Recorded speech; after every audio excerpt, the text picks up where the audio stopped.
Ye old NFL Commissioner Roger Goodell recently said that he has no doubt that the NFL will have a team based outside the U.S. And that is not shocking in any way. Before we get our hackles up, because I have a billion questions surrounding that, he did say, I will add, he said at some point, one day, which, yeah, okay. That's not such a big deal after all, but it's kind of obvious the way they've been having international games that they're basically testing the market to see where the strongest case can be made to put said team. They have 9 international games this year. They're going to new places such as Australia. I don't believe they've ever been there before.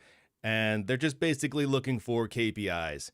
They want to see what data they get, what feedback they get, and then just eventually work their way to where they think they can have the most success. I think it's kind of obvious, probably to everyone, that it's going to be UK, but we're not there quite yet. A million questions would be surrounding that as well. Would that be an expansion team, or would they actually move a team there? If it's UK, it feels like Jaguars have been putting their foot over there for at least a decade now. I mean, but would you really leave Jacksonville? I know they don't sell out their every single game over there. There are blackouts, rolling blackouts, whatever. But that seems like a market that likes their team pretty well. I can't imagine that they would actually leave, but you can't just grab one new team at some point and just throw it wherever. You'd think that if there's one expansion team, then there's probably 2. Then you got to start thinking about the alignment of the divisions and all that. It's been a long time since we've had anything like that done. So interesting words from Mr. Raja, but at the same time, kind of not any time in our new soon. We'll get a full 18-game season before we'll ever get an international permanent team. And also, you got to wonder internationally how that's even going to work, because American citizens are kind of used to getting raked through taxes to pay for their billion-dollar stadiums over here. How's that going to work in other countries? They don't all have the same tax structure we do. In fact, most of them do not. So you got to wonder how that would play. There's been a lot of recent American policy that's just been going backwards lately. And I got to say that it is a little surprising. Who knew that making America great would involve going back to NFL Europe?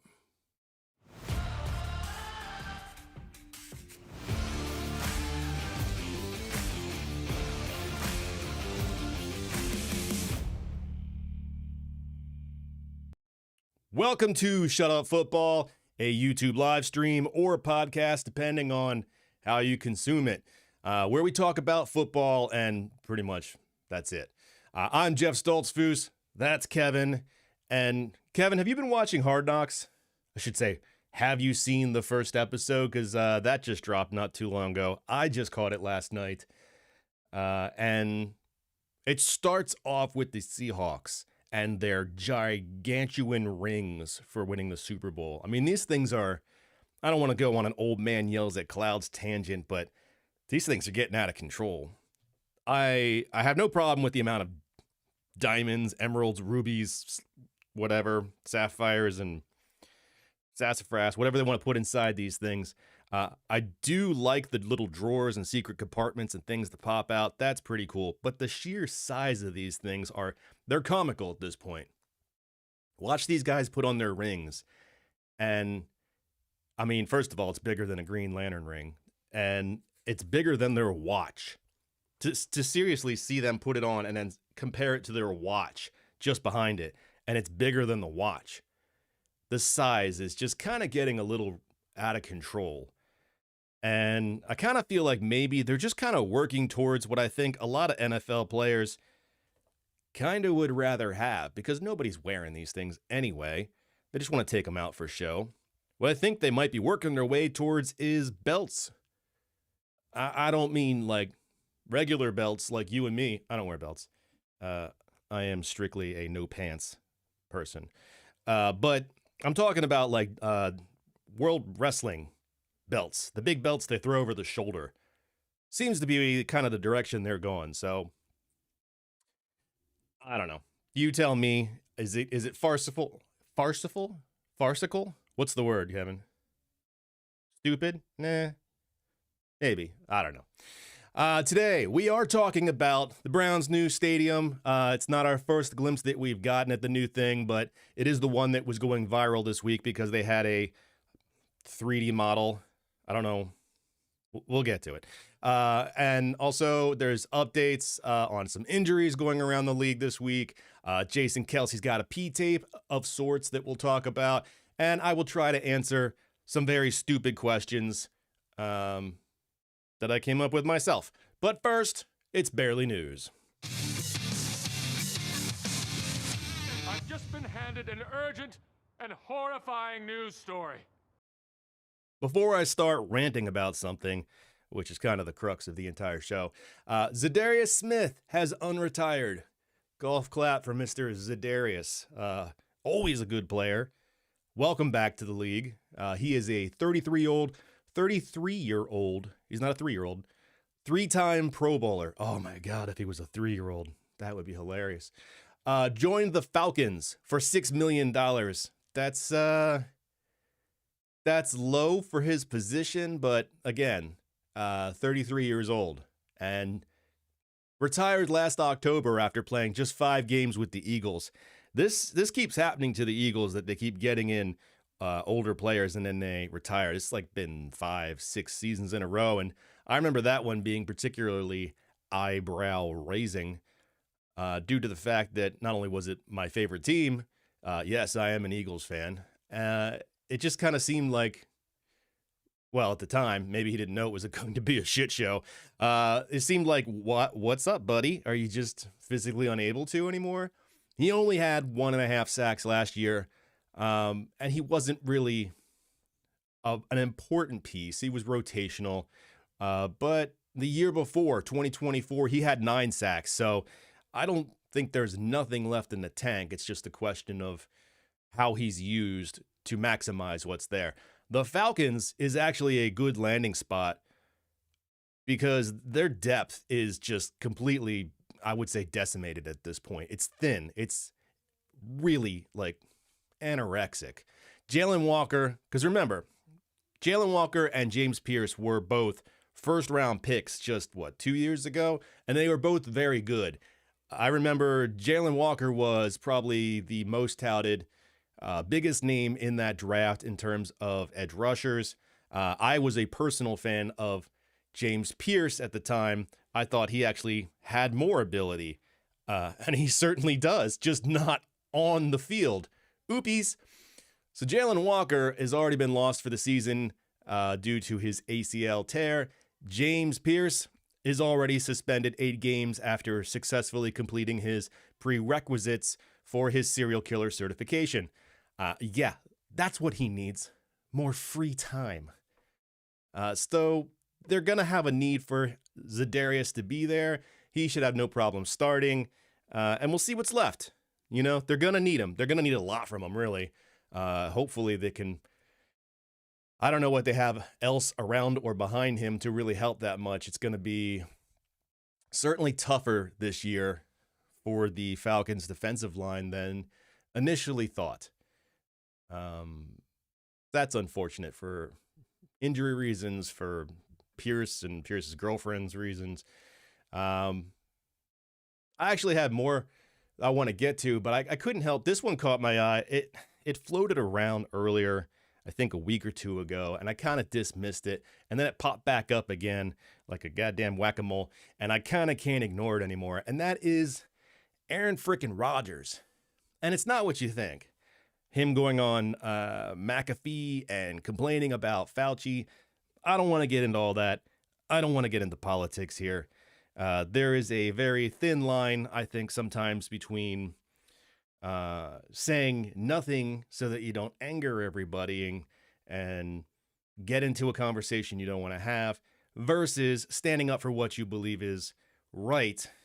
And I try not to get too in the weeds there.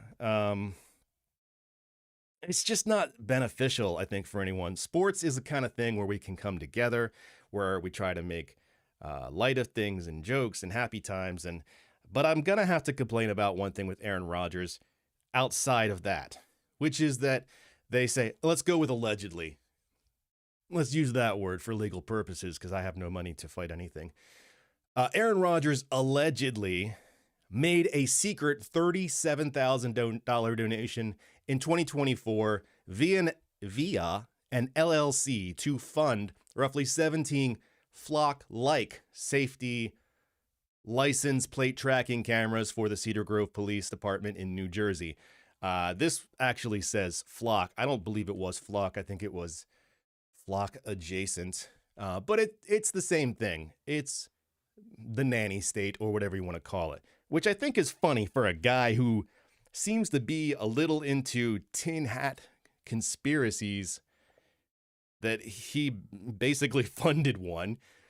So here's the thing. He goes to Jersey because he played in New York. He funds all these cameras around his town because he wants everyone to be safe, himself to be safe. I don't know. And then he leaves. He's not there anymore. So screw your neighbors, I guess. But the thing about it is, it's just the hypocriticalness of it because he got upset. He got his Rodgers panties in a bunch because he always complains about the public, their intrusion, his privacy. They were apparently paparazzi and drones in, was it Malibu or somewhere in California, flying over his place, trying to get pictures of his secret, invisible, maybe wife. And so here he goes and he puts up 1 billion cameras. 17, it's not 1 billion, but still. And I'm reminded of a quote from Benjamin Franklin back in 1755. Ben Franklin once said, "Fuck Aaron Rodgers." No, sorry, I misread that. He said, those who would give up essential liberty to purchase a little temporary safety deserve neither liberty nor safety. I saw that on the wall of a rest stop while I was traveling in New Jersey. Yeah. So that's a thing. But anyway, so yeah, Rodgers, kind of sick of your shit at this point. But anyway, let's move past that and let's move into some more important things to maybe you and your friends for your fantasy drafts, for your team, if it does affect your team. It's time to talk about some injuries, unfortunately. Bring out your dead! Texans wide receiver Jaden Higgins, and this really hurts my heart, is out for the season with a torn ACL. Not that I am a Texans fan, or no Texans fans even, but yes, I have him in Dynasty. But yes, I really liked him coming out of college. I think he has a lot of potential. I thought he was going to be one of those big-bodied, awesome targets for C.J. Stroud this season. He was going to take another major step forward, help Stroud out, help Stroud get paid. You know, he needs help. It's just not there now. So this opens the door for others like Jalen Nolan or Tank Dell, I believe, is coming back. So they have other wide receivers to step up, but nobody who is as large a target as him other than Nico Collins. And I feel for the guy personally. This was going to be, a lot of people were saying this was going to be his breakout season, and instead it was his broken ACL season. So that sucks because that'll not only get rid of him this season, but those things take a little time to get back from. He may have a little slow start to next season as well, unfortunately. So, unfortunately, Jaden Higgins is dead. Chargers. Let's go to the Chargers because that was the other big injury. There's always little ones, but people, tight hamstring, CMC, whatever. I'm not too worried about that. The big one was the Chargers center, Tyler Biadasz. I'm not going to attempt to say that correctly. He is out indefinitely with an ACL injury. Not torn as far as I've seen yet. It's just an ACL injury. So indefinitely is never good. ACL is never good. And that does certainly hinder a lot of what I think the Chargers were hoping to be this year. He's a important piece of that offensive line, not only to protect Herbert, who, God help him, needs some freaking protection, but also to get that run game going. So, sorry, sad. I'm very sorry and sad. I'm sadly sorry for the Chargers and Tyler. Hopefully he recovers soon. It is still early in the preseason. He's got time, but we'll see how that goes. In the haha news, Juju Smith-Schuster was released by the Giants. F you, Juju. I have a personal vendetta against Juju. I don't know if many people know that. I don't like the man. I don't like him. I do not like his beefs. I do not like him with the Chiefs. I do not like Juju Smith-Schuster. I don't have anything that rhymes with that, but I don't like him. They cut him to make way for Najee Harris, which I think makes sense. And I think the writing was on the wall. Even before Jackson Dart got completely spread across a bagel like schmear in preseason. Watching Tyrone Tracy whiff to protect him was not good. And he's a good player, but Najee has much more size and could probably do a better job pass blocking for him. So, and also you just never know with, what's his name? Cam Scattaboo. What's going to happen there? You hope he can stay healthy for the whole season, but that might be more of a mental than a physical thing. So, Najee Harris to the Giants, Juju's out. I'm okay with that. Bengals cornerback Sierra Wright was just drafted by Hollywood. Congratulations, Sierra. Former USC and Nebraska cornerback. He was picked up as a UDFA by the Bengals. He has left the team because he was offered an acting role. And this is not something out of the blue for him. He's been an actor before. He's already been in real roles, like 7 roles worth on IMDb. If you go check out, he's been in Grownish, 2 Broke Girls. He had one episode. He played LeBron's son in Space Jam: A New Legacy, which I think we can all agree was quite additive to the Space Jam space. We've all seen it. We all love it. It's so good with the jamming and the spacing. So he's a real actor of sorts, a working actor. That's more than most. So he left the team to go do that, which kind of makes sense. You know, you're going to make more money probably in the long run than being a UDFA that is fighting just for a roster spot.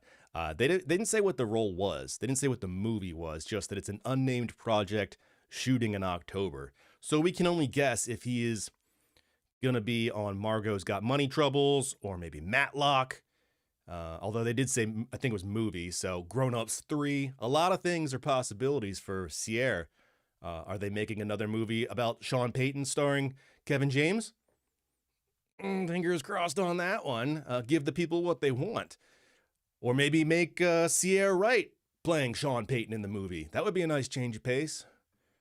All I know is nobody has ever gotten CTE from working with Adam Sandler. So good on you, Sierra. The Browns. Browns are browning. The Browns have a new stadium model. Let me show this bad boy. So let's see here. They put out a video.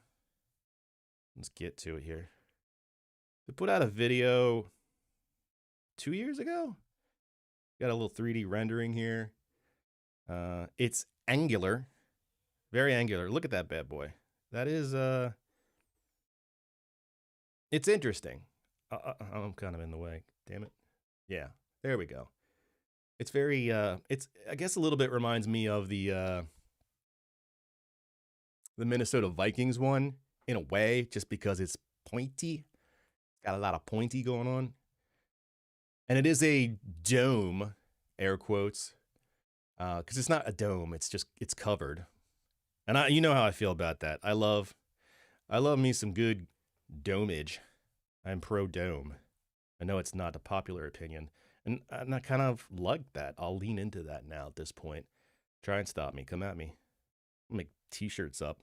rally some people if I can find some fellow like-minded individuals. But what was happening this week was they had a 3D model. Let's show that bad boy for all those who are watching the YouTube version or the Spotify video portion. This is what this son of a gun looked like here, and it's kind of getting dragged online, and I feel like appropriately so. It's ugly. I don't know how else to say that. The video looked much better than what we're looking at here. Maybe because in the video, I don't think it was quite so black. It's rather depressing, which is already being the Cleveland Browns stadium would be depressing to me. The product they put on the field is depressing. Why wouldn't this? But this was getting dragged because it looked like a homeschool science project made out of recycled Cybertrucks, painted black. And also because it looked like the world's largest origami prison. I mean, if you can look, there's all kinds of bars, and I'm sure, look, everybody's got a little cage on the front for letting the people not run in and watch entertainment for free. But besides that, it's just very prison looking. And the angles, I don't know, and the black. It's just the whole thing. The whole thing is, it feels a little Raiders-y in a way with the black, but I don't mind the Raiders one. The Raiders one is actually super sleek and cool. Makes sense for the Raiders as their team color is black and isn't quite so angular. So I feel like this one is just, it's odd. I will give it this. It is more interesting looking, at least, than some of the other ones. The Bills' new stadium is kind of basic. Sorry, Bills fans, but it is. Even the new Arrowhead rendering that they had was a little kind of just milquetoast, if you will. I thought like Commander's one looked pretty good. That had something to it, but this one just looks kind of depressing. That's from the outside, and that's from the model. Maybe if it wasn't black, it wouldn't look so bad. And honestly, from the renderings, on the inside, I don't think it's as depressing. On the inside, it felt, at least in the renderings, very premium.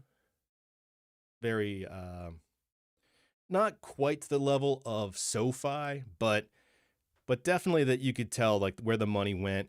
It looked like, especially the video portion, when they do show other things too besides football, they show concerts and wrestling and all kinds of things in there. It looks like it's got a pretty tremendous use.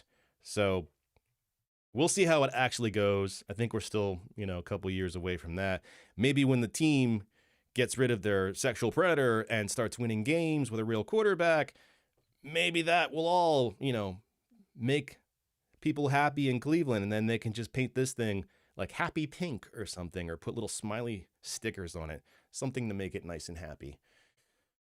But anyway, let's move on to the Jason Kelce P tape. That's a thing I didn't think I'd be saying 2 weeks ago. So let's, I'm not sure if I can play the audio from this one too much because I don't want to get demonetized. It's my only job now. But let's not touch on that. I'll maybe bring that up in the Discord at some point, but I don't want to make it a sad affair here. Let's take a look at the P tape, as it were. Oh, wrong one. There we go. Let me put to the side here. Maybe I can get past this. So, hi, Jason. AI data centers waste millions of gallons of water. That's why Liquid Death and Garage Beer decided to team up. We want your pee. Yeah. See, I wasn't kidding. It's a P tape, y'all. I mean, in a way. To cool these data centers. Yeah, it's a commercial. It's a funny thing. So let me turn the volume off here and just let the thing play a little more. So Jason Kelce in a We Are the World kind of song. Oh, and it's good. You need to go check it out if you haven't seen it already. Jason Kelce with Garage Beer. This is the weird part to me. Partnered with Liquid Death on a joke. Where they basically sell everyone to send their pee to a data center to cool the computers that do the AI. And it's a funny video. It's pretty good. Don't actually send your pee. I believe actually I'm pretty sure sending poop is illegal. I feel like I learned that lesson one time. Not because I did it. I didn't do it, if that's what you're thinking. I looked into doing it. That's it. That's very different. Mailing your poop and looking into the legal ramifications of mailing said poop are two very different things. I, first of all, try to go to FedEx and tell them what size box you need for that. That's a whole thing. So, yeah, this was good though. I really, Jason Kelce just keeps giving. I know he's on the borderland of getting really super annoying to people. Some people are going to be all Jason Kelce'd out, but he's still giving. So good on him. Still love him. Still my spirit animal. Moving on to smaller school stuff. This is not pro, and I don't usually talk about anything less than professional football here. Occasionally college if it's something that gets my hackles up. But let's go to high school for a second, because there was, if you missed it, a high school football player who found a snake in his helmet. I'm not kidding. Not just any type of little old wee snake. Let me take a picture, or let me take a picture. What am I? I don't know if you can see this very well if you're watching the video portion. This is inside the helmet. This is in Arkansas. There is a snake inside this man's helmet. It's stuck up inside behind the, I don't know if you say webbing, but the padding that goes around the helmet. So you can kind of see him though. There's his little head. There's his body. This is inside the helmet. So like I said, this is from an Arkansas high school football player. He practiced for an hour before discovering it. Snake in his freaking helmet for an hour. Yeah. Now, what was this snake? Because there are lots of snakes. Most of them are not venomous. This one was. Look at this bad boy. This was a cottonmouth, a.k.a. a water moccasin. Yeah. That's a venomous pit viper, y'all. That thing was tucked up in his helmet, and gosh dang, look at this thing. That's a fat snake. That baby got back. Look at that thing. Like, its head is kind of big, but its body's thick. And then it's got this wee little bit of tail at the end. Very strange. So that is a cottonmouth. That is about 2 foot long. And they do grow between 2 and 4 foot long. And yeah, it's quite venomous. They said he was basically lucky as hell. Nothing came of it. And to get the thing out, because it was so tucked up inside his helmet, they couldn't even just pull it out. They had to basically submerge the whole helmet in like a big bucket of water, and then it kind of came out on its own and they grabbed it. Don't worry, it's not dead, if that bothers you, if you are the sort who's like, not the snake. The snake is fine. It went back to practice. No, they rehomed it. I don't know what that really means when you say you rehome a snake. I assume they took it into the woods and just dropped it, and then it slithered back and got into someone else's helmet. I don't know. I once rehomed a squirrel when I worked in one of my first jobs. When I worked in a television station, a news TV station, we had squirrels come into the studio, and sometimes we would catch them, throw a box over them, slide something underneath. Across from, right in front of us, actually, there was a 4-lane highway right in front of our studio. So I ran out across that because on the other side of it was a cemetery. And so I go deep into the cemetery, which was nice and green and lovely. And I assumed there were lots of really robust, sexy female squirrels. I just assumed mine was a dude. And I released him over there because I figured, what are the chances he's going to come running back across a 4-lane highway to get back into our studio? Unless he was just like, my nuts, my special nuts that I stashed there. He was probably all good with the cemetery squirrel poon. So that's me rehoming something. That's just my personal story of rehoming something. Not that anyone asked. Let's get to stupid questions, because there's a lot of stupid questions going on in the NFL right now as it is preseason, and I have a lot of stupid answers. So let's see if we can get to some. Number 1, when will Fernando Mendoza take over? That's a fair question and a stupid question, because we all know he's gonna at some point. There is Clint Kubiak saying that he's happy to start Kirk Cousins, that he doesn't want to force Fernando in, and that's what they always say. They always say that they're going to take their time, and usually that is true for like a week. It's kind of a lie because they're already on the hot seat. That's usually the problem. You get like a Brian Dable or somebody, they're already on the hot seat, and they think this young rookie's going to come in and rescue them. It's finally going to be, they're going to run the offense that they've always envisioned, and they weren't handcuffed to Daniel Jones or whoever before. But that's not the case here with the Raiders. It's rookie coach time and high expectations, and he's got a little leeway to do what he actually wants. So he's not going to be fired if Mendoza sat out the entire season. I certainly don't think he will, but usually when someone comes in, has a couple of factors to it. How is the team doing? How is the starter doing?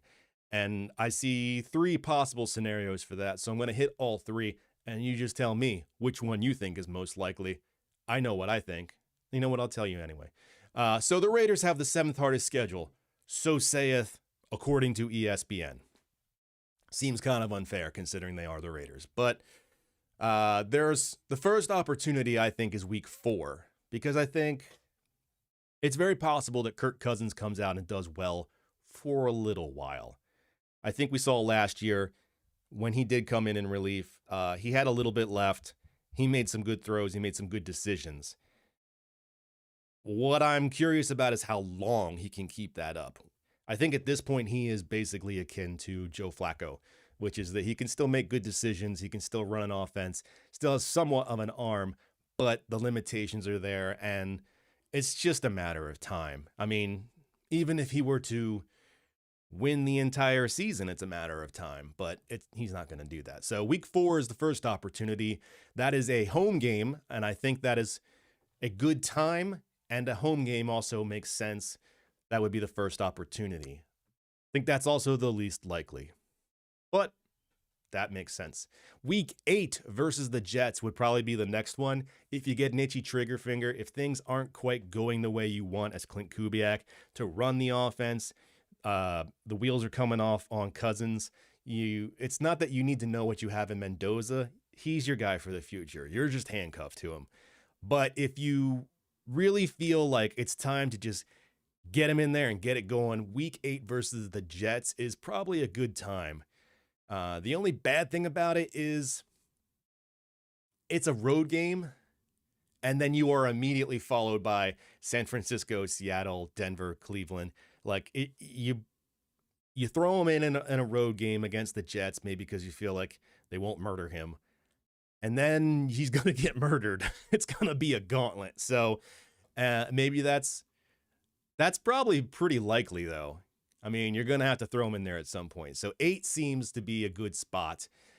If you can hang out much longer, week 14 versus the Chargers is probably the third option there. First of all, it's a home game. I just really think that's a good thing for a rookie to start with a home crowd. Not necessary, but helps little. Helps the confidence maybe. They're also coming off of their week 13 bye, and that's a big deal. You know, you may want to make a switch, you want to make a change. Coming off the bye is usually a good idea to help give them that extra time to ramp up, to get everyone on the same page. So not even contention will keep Mendoza from seeing the field in year 1. Like, even if they were like borderline, let's go to the playoffs with Cousins, it's not going to stop Mendoza from coming in, because you could say, oh, well, Kirk got them there. They're going to need the experience going into the playoffs. Or maybe they barely got there. It was defense doing most of the work, or the run game, and Cousins is just kind of and they're like, you know what? If we want to have any chance whatsoever of getting anywhere in the playoffs, we got to see what the kid can do. He's inevitable anyway. Get him in. And that's the way I see it. Those are the 3 opportunities. So, because I think Cousins does still have good football left in him, but sustained good football is the thing I'm worried about. Next stupid question is, does Von Miller get the Cowboys to their first NFC Championship game in 30 years? That's bold. Because I do think that he helps add to this team. But first NFC Championship game in 30 years. Woo, that's a tall feat, especially for the Cowboys. First of all, what is Von Miller at this point? Part-time rotational player. He played about 37% of the snaps last year. And you know what? That was still good enough for 9 sacks. He led the Commanders. So, yeah, he still got the juice. Again, much like Cousins, like it's not a full-time thing, but luckily for him on defense, doesn't need to be. Let's see. They were 2025, they were ranked 30th in defense, the Cowboys. That's according to Sports Illustrated. And that does feel right because they were firing at times pretty well on offense. Javonte Williams did much better than I thought he would. Dak was connecting with Pickens as well as CeeDee Lamb. It was looking pretty good on offense at times. But their defense was 23rd in rushing, not so great, and they were 32nd in passing. They gave up a league-leading 60 touchdowns. So I love when the Cowboys suck, but there's no place to go but up. They're going to be better this year. They added Quinnen Williams midseason last year. That's a really big deal. That's a bigger deal than probably a lot of people realize. He's just a difference maker. Also, a difference maker is back DeMarvion Overshown, who missed 10 games last year. He was recovering from tearing his alphabet ligaments. He is further removed from that now. He is back. He's a big deal for them. He's going to make a big difference. They drafted Caleb Downs and Malachi Lawrence, who I'm very high on. So I don't know what they will be this year. Hopefully nothing. But I think they're expected to be at least a middle of the pack defense. I think there could be more. And I do think Von Miller makes them immediately better. So it's a little bit of a reach to say NFC Championship game, but it's also not a reach to say he's the difference maker that can help them win a playoff game. So what kind of role they get on in the playoffs with him, we'll just have to see, but it's very possible. Von Miller is a difference-making piece to an already forming puzzle.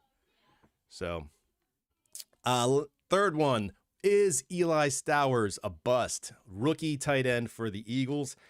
I don't know that that's a fair question at this point, but I'm already seeing chitty chatter online about that. It's just preseason. It was week 1, you know? But week 1 versus the Ravens, he caught 3 passes for 12 yards. PFF graded him out as the worst offensive player, 29 out of 29 for the Eagles. Bleeding Green Nation was kinder. They gave him a C. He didn't look dynamic with the ball in his hands, and that was kind of supposed to be his thing. He's kind of like a young tight endy version, like almost like a Zay Flowers at tight end position. So the fact that we didn't see that in week 1, I think, put a lot of people on edge.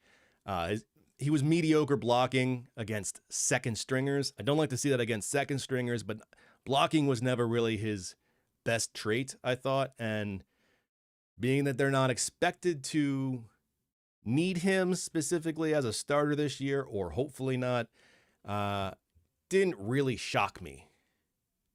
As I want to do for fantasy football purposes or outside of that, and I grade all positions, especially offense, I kind of feel like I'm getting really good at tight end as a position, like grading them and seeing where they're going. Not 100% hit, obviously. I would be working in the NFL then. But I feel like I was nonplussed about when they drafted him. I know he had heat on him coming into the draft. I wanted the Eagles to get a tight end, a replacement for Dallas Goedert, but Stowers was not my favorite. I think for size, speed, comp, someone I was looking for was Eli Raridan, who is apparently already flashing for the Patriots. So he probably won't be their main guy this year either. Hunter Henry is the guy there, and he just got extended for 2 years. But mark my words, Eli Raritan will be a thing there in the future. Stowers, I'm not sure. I don't want to say too much because it's week 1, but I had concerns when they drafted him. So what I'm going to say is that I'm more concerned about the offense or the offensive showing in week 1 of preseason than I am about Stowers. I will worry about Stowers more next offseason. I think they need to get another tight end. I don't know that he's definitely going to be the guy, and that sucks because they drafted him high at the second round. But sometimes that happens. Certainly the Jaguars drafted a guy this year. Was it second, I believe, Burkitcher, that it was just like, I think he's more looked at as a blocking tight end, and you scratch your head on those. I understand why the Eagles took a chance on Stowers. I didn't like what I saw in week 1. Most people did not, but he's got time. I think it's too early to call him a bust. It's week 1 of preseason. That would be ridiculous, but hopefully in the amount of time we have for when he is necessary, he can at least get his blocking better. That's the thing I'm more worried about, I think. Learning the offense, getting his blocking right. His dynamicism, is that a word? I can make that up. I don't think is gone. He just didn't show it yet. So not a bust yet, but keep an eye on Eli Stowers. I certainly wouldn't be drafting him high in dynasty leagues, though. I will put my dynasty money elsewhere. And final, last but not least, we got to talk about Aaron Donald because he's still lingering out there in the ether for the Rams. And that's, what is going on with Aaron Donald? That is the question, and that is a fair question. Why has he not signed yet? Who knows what, and why aren't they telling us? So is it him or is it the Rams that are dragging their feet on this? Because somebody's not pulling the trigger, and we don't know why yet. Is it a workload issue? Is it a roster spot? It's probably not money. He unretiring means he's going back, if he signs, on what he already had set up money-wise, which was a previous deal. This would be 1 year at $30 million on his existing deal. That's a good chunk of change. He's not worried about money. He's not coming back for money. Aaron Donald is fine about money. The whole reason he walked away, I think, was he had done enough. He accomplished things. It was a good high note. Why put your body through more?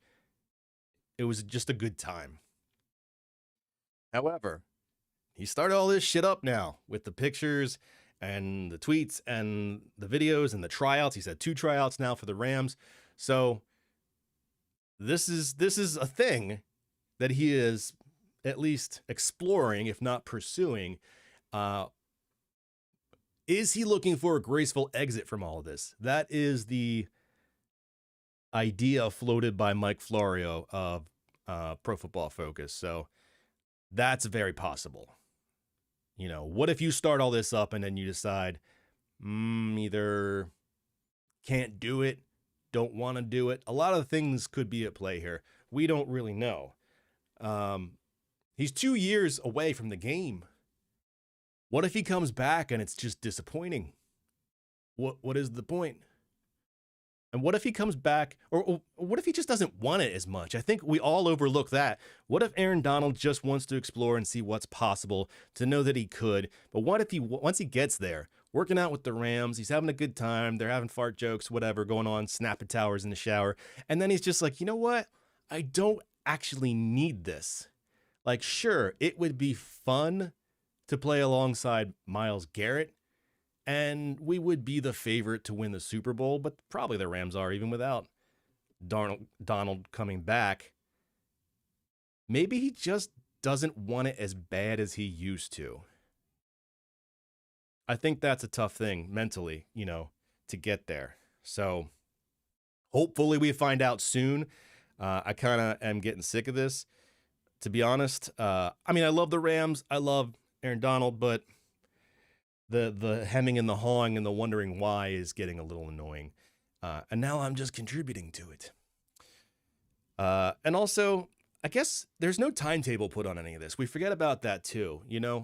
Lots of people who either unretire, they don't have to do it at the beginning of the season. You know, thinking back to, I believe it was last year, Brandon Graham. I forget what week it was, but, you know, they had been also exploring for weeks, him working out, will he, when he, and then he did. But it was weeks into the season. You know, Aaron Donald does not have to come back today or week 1 at all. Week 6, I don't know what the reason would be on either side to do that, but he certainly could make that the case. And then what does that change if he does? Probably frickin' nothing. We're all still just as excited to see it. If I don't know what that does for his money, less than I would think, because you get paid on a per game basis. So, but like I said, I don't think he's worried about the money.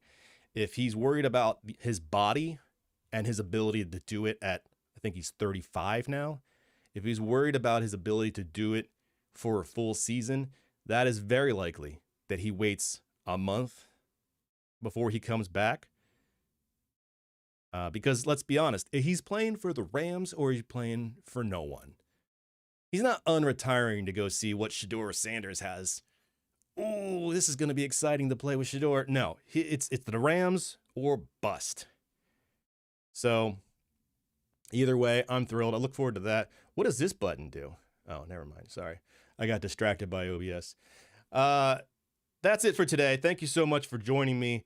I had just put out a surprise video for maybe some of you, because it was, who is Mel Kiper? So if you're interested in watching that video, go check out the YouTube channel as well. That's certainly not another video I never thought I would make, but I do enjoy getting into the history and culture of the NFL itself. That was a surprise one to me, because the more I learned about other things like the Baltimore Colts and Ernie Accorsi and things throughout making other videos, I kept seeing Mel Kiper's name pop up, and I found it a very interesting story. So please go watch that video as well. Tell me what you think of that. Let me know if you want more oddity videos like that, not just about non-football players, but just about the weird stuff in the NFL. Also, we are at late August already. So yes, the NFL roast is coming back as football is coming back. So it's going to be interesting to see how that goes, because for other reasons that I won't touch on here, but I'll let you know maybe in the Discord. I've lost a lot of assets that I hopefully can get back to do certain things like that, or I'll just have to learn how to rebuild them. But I'm not going to go too deep into that. For now, for me, thank you so much for joining us today here. Thanks for watching Shut Up Football. We will be back next week, I believe, 11 a.m. Eastern Time again here on YouTube. And until then, thanks for watching. Say hi to your mom for me. Peace! Check the mic and make sure it sound right, boys.